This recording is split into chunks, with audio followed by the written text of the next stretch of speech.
The red paint was meant for Karoline Leavitt's face. The Harvard student raised the bucket, Elizabeth Warren watching approvingly from behind. But in one swift move, the young conservative ducked, grabbed the bucket, and the crimson liquid splashed across the senator instead. The cameras captured everything, including Warren's scream. The assault that followed shocked even CNN. October 23, 2025, Cambridge, Massachusetts. The crisp autumn air carried the scent of fallen leaves and liberal rage across Harvard Yard. What was supposed to be a simple speaking engagement at the Harvard Republican Club had transformed into a battlefield, with Senator Elizabeth Warren leading the charge against the young White House press secretary.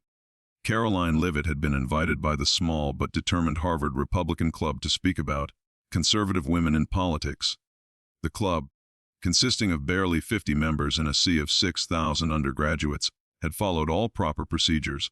They'd booked Sever Hall, arranged security with campus police, and promoted the event through official channels. Everything was by the book. But Elizabeth Warren had other plans. The Massachusetts senator, who maintained her professorship status at Harvard Law despite rarely teaching, had caught wind of the invitation 3 days prior. Her reaction had been swift and decisive. Using her considerable influence on campus, she'd mobilized what she called a peaceful counter-demonstration, but what would later be described in court documents as an orchestrated campaign of intimidation and violence. The first sign of trouble came when Karoline arrived at Harvard Square. Her motorcade, just 2 SUVs and a campus police escort, was immediately surrounded by hundreds of students holding signs. "Fascist not welcome. Imagika hago amarnazai barbi." The Harvard police tried to clear a path, but the crowd had grown beyond their small force's ability to control. Karoline remained calm in the back seat, reviewing her notes. She'd anticipated protests. It was Harvard, after all. But the size and vehemence surprised even her. Through the tinted windows, she could see faces twisted with rage. Students who looked barely old enough to vote screaming obscenities that would make their parents' tuition payments seem particularly wasteful. "Mom, we might want to consider canceling," her security detail leader, Agent Morrison, suggested. "Absolutely not," Karoline replied, applying a fresh coat of lipstick. "That's exactly what they want. I was invited to speak, and I'm going to speak. The campus police are saying they can't guarantee your safety. Then I guess we'll have to guarantee it ourselves," she said, checking that her phone was fully charged. If things went south, she wanted everything recorded. The motorcade inched forward, students pounding on the windows, spitting on the windshields. Someone threw what appeared to be a milkshake that splattered across the hood. Through it all, Karoline maintained her composure, occasionally waving at the protesters, which only seemed to enrage them more. What Karoline didn't know was that Elizabeth Warren was watching from her office in Wasserstein Hall, coordinating the protest through a series of encrypted messages to student organizers. The senator had learned from past mistakes. No official emails, no traceable communications. Just suggestions passed through intermediaries about where protesters might gather and what they might bring. Among those suggestions had been the idea that red paint, symbolizing blood, would make a powerful visual statement. If someone were to accidentally spill paint on the fascist, one organizer had texted, it would certainly make the news. The bucket of paint had been prepared by Jessica Chen, a sophomore who'd taken Warren's Woman in Power seminar the previous year. Jessica idolized the senator, saw her as everything she wanted to become: powerful, progressive. When word spread that Warren wanted the protest to make a statement, Jessica knew exactly what to do. The motorcade finally reached Sever Hall at 4:47 p.m., 13 minutes before Karoline's scheduled speech. The building was surrounded by what campus police would later estimate as 800 protesters, with more streaming in from dormitories and libraries. Someone had set up speakers blasting "Fight Song," mixed with audio clips of Trump speaking, creating a cacophonous assault on the senses. Karoline stepped out of the SUV, and the crowd surge was immediate. Campus police locked arms, trying to create a corridor to the building entrance, but they were outnumbered 40-1. Bodies pressed in from all sides, screaming voices creating a wall of sound. "Sim! Sim! Sim! Hunazi I sim! Oof! Alas! Karoline moved forward steadily, her security detail forming a tight diamond around her. She kept her head high, making eye contact with protesters, refusing to show fear. She'd faced down the White House press corps daily. A bunch of privileged college kids weren't going to intimidate her. That's when she saw Elizabeth Warren. The senator stood on the steps of Sever Hall, not officially part of the protest, but clearly its spiritual leader. She wore a Harvard Law sweatshirt, a calculated casual look that said, "I belong here." She doesn't. Warren wasn't chanting or holding a sign, but her presence electrified the crowd. Students pointed, cheered, took selfies with the senator in the background. Karoline's path to the door would take her directly past Warren. Their eyes met across the chaos, and Karoline saw something that chilled her more than the screaming crowd: pure, undiluted hatred. This wasn't political disagreement or ideological difference. This was personal. As Karoline climbed the steps, the crowd pressed closer. Campus police were overwhelmed, some being pulled into the mob. Agent Morrison spoke urgently into his earpiece, calling for backup that was stuck somewhere in Cambridge traffic. That's when Jessica Chen made her move.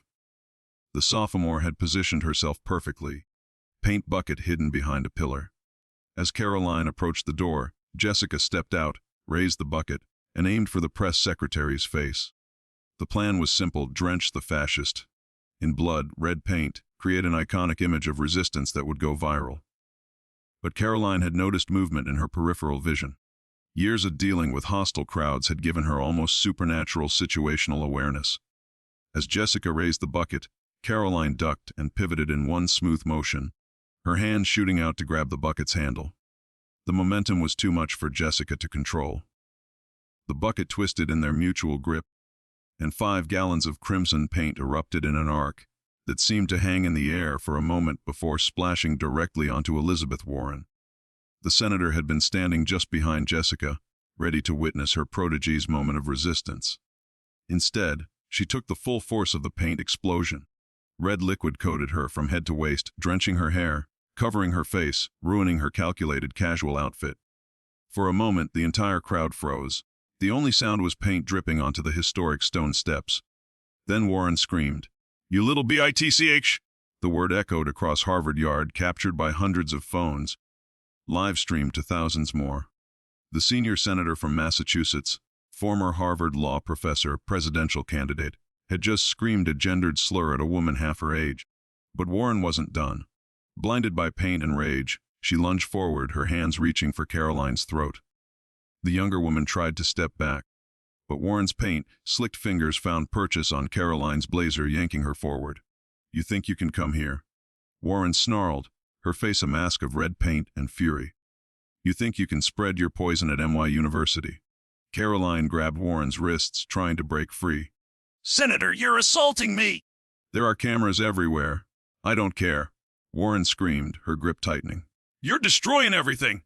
You and your fascist boss!"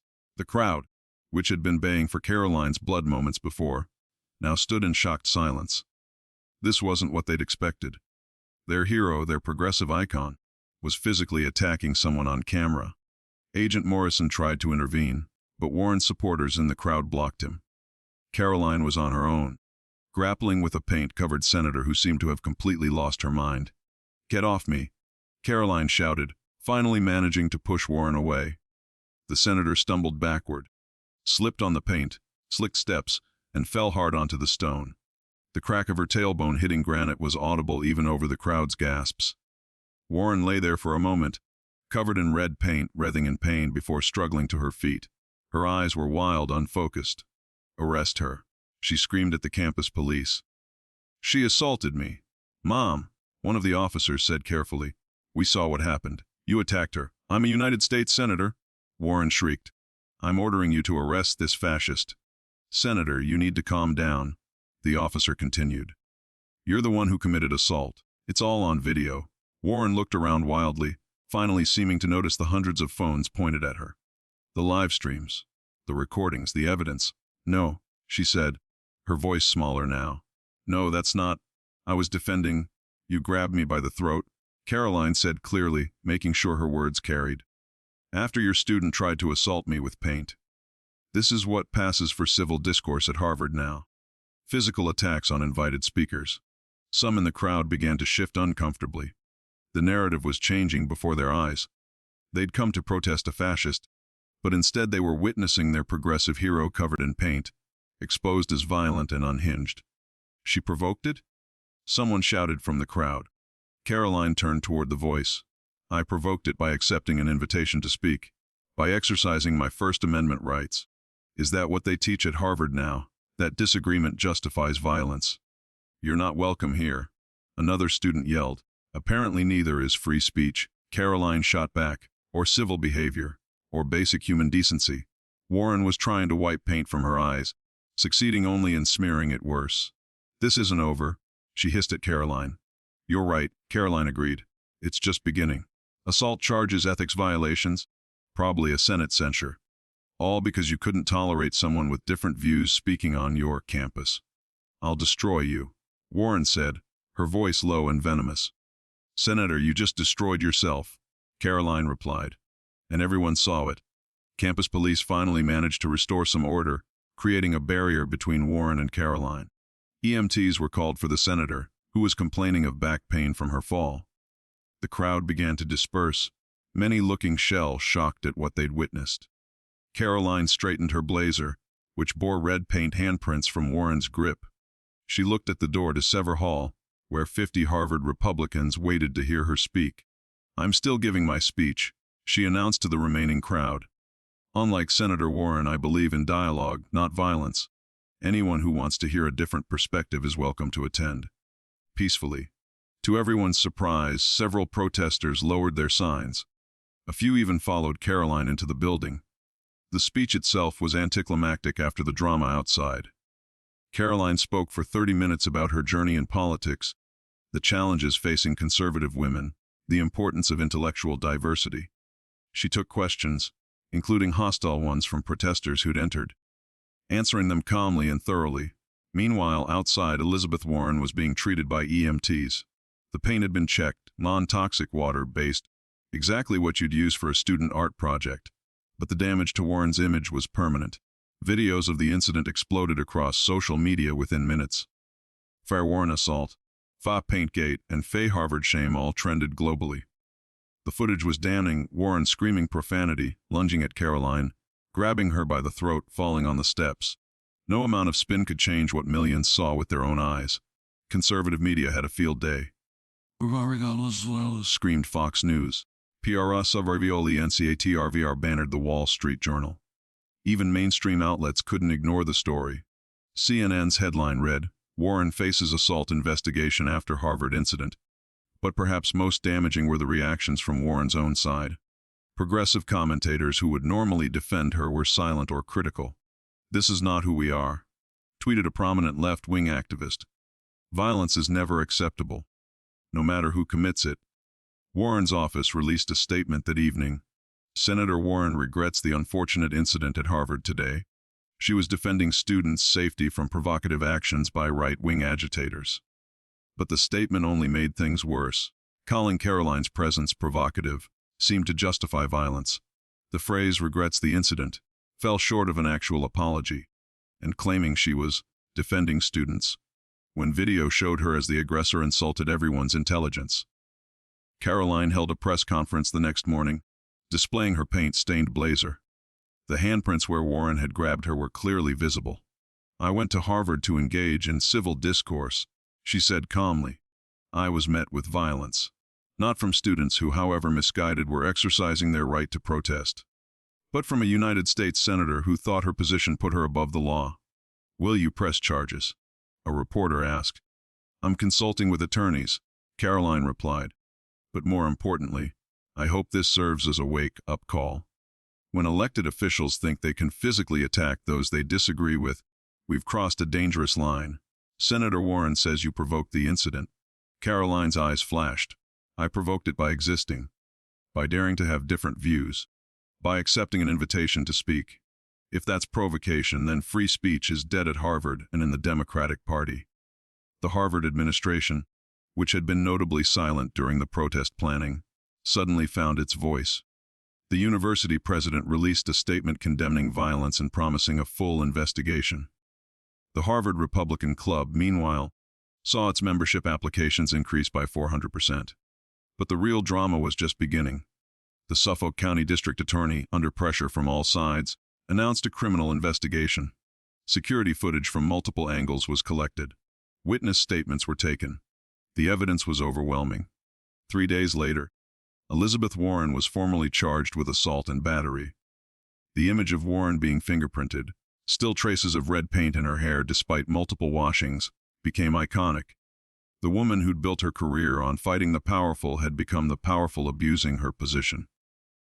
Harvard Law School faced its own reckoning. Students and faculty demanded Warren's removal from her largely ceremonial teaching position. She violated everything we stand for, one professor said anonymously. Academic freedom, open discourse, peaceful exchange of ideas. She trampled it all. Warren tried to fight back, appearing on friendly media outlets. But every interview included the video of her screaming, "You little bitch," and lunging at Karoline. Her explanations became increasingly convoluted, her justifications more desperate.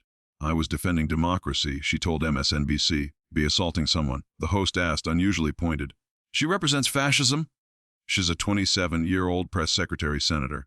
You're a United States senator who physically attacked her. How is that defending democracy?" Warren had no good answer. The trial was set for January 2026. Warren's lawyers tried every maneuver to get it dismissed or delayed, but the video evidence was too strong. The senator who'd made her career fighting for the little guy was now using every trick to avoid accountability.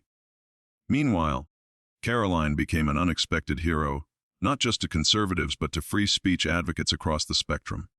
Her calm demeanor during the attack, her insistence on giving her speech despite the violence, her measured response afterward, all painted a picture of grace under fire. "I don't want to be a victim," she said in one interview. "I want to be an example. An example that we can disagree without demonizing, that we can debate without violence. That ideas should clash, not fists." The contrast with Warren couldn't be sharper. As the trial approached, more details emerged. Text messages between Warren's staffers discussing the protest. Emails suggesting direct action against the fascist speaker. Evidence that Warren had personally encouraged the paint attack, though she claimed she meant it symbolically.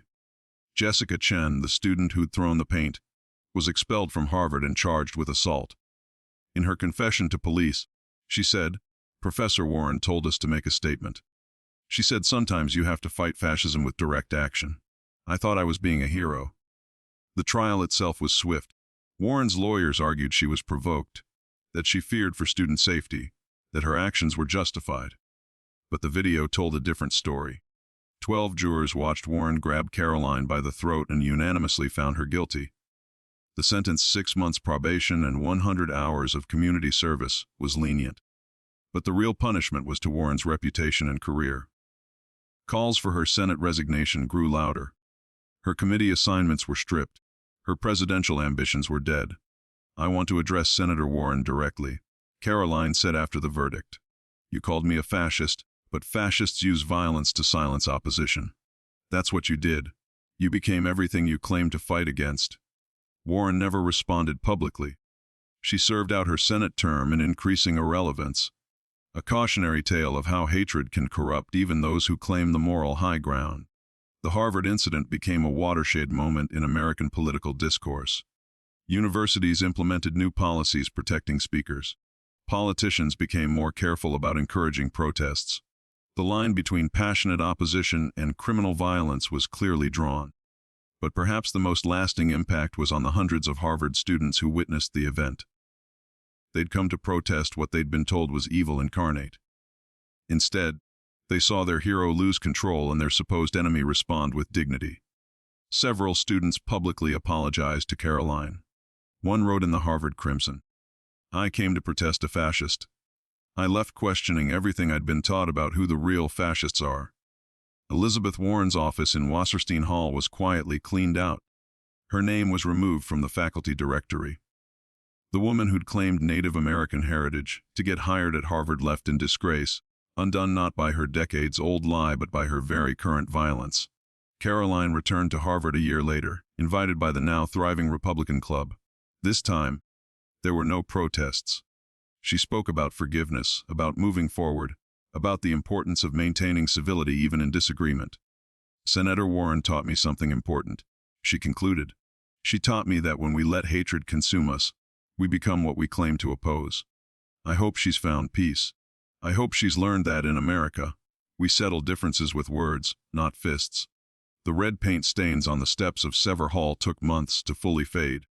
But the stain on Elizabeth Warren's legacy was permanent. She'd entered Harvard Yard that day as a progressive icon and left as a cautionary tale, proof that no ideology inoculates against hate, and no position justifies violence. In the end, the young conservative from New Hampshire had done what Warren's political opponents never could, exposed the violence lurking beneath the progressive rhetoric.